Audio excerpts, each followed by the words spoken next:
गाबोन 2 मार्च दुलाराय बर' फरायसा आफादनि बड'लेण्ड सोमावसारनाय सान बेखौ उदालगुरि जिल्ला हिसाबै हरिसिंगानि देवलगुरियाव सानसेनि हाबाफारिजों खुंफुंनो थाखाय बेवहाय लाहार फाहार खालामदों। उदालगुरि जिल्ला दुलाराय बर' फरायसा आफादनि गाहाय नेहाथारि बिथां कर्नेलियास दैमारि जोंजों लोगोसे बे समाव दङ। बे गासै हाबाफारिनि सोमोन्दै बे समाव नोंथांनिफ्राय जोङो मिन्थिनो लुबैदों।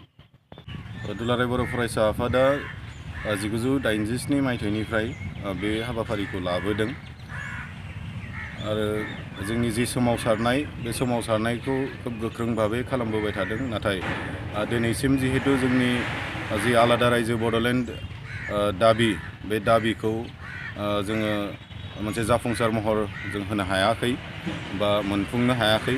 दा बेखौनो लानानै जों गाबोनो जिहेतु जोंनि बड'लेण्ड दाबि सान 2 मार्चखौ जों फालिबोदों आरो बेवहाय दुलाराय बर' फरायसा आफादा मोनफ्रोमबो जिल्लायाव बे हाबाफारिखौ लागोन।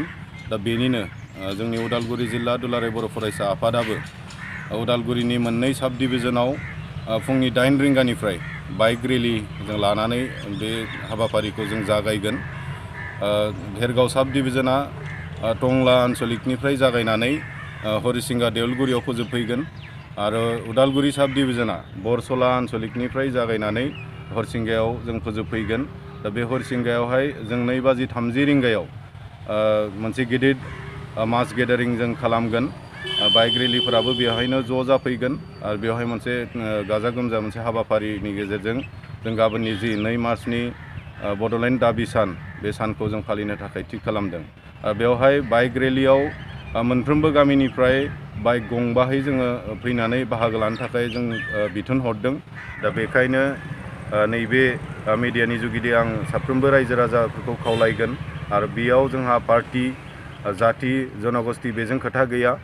मोनफ्रोमबो पार्टीनि मोनफ्रोमबो जाति जनगोष्ठीनि साफ्रोमबो बे हाबाफारियाव बाहागो लानो हागोन।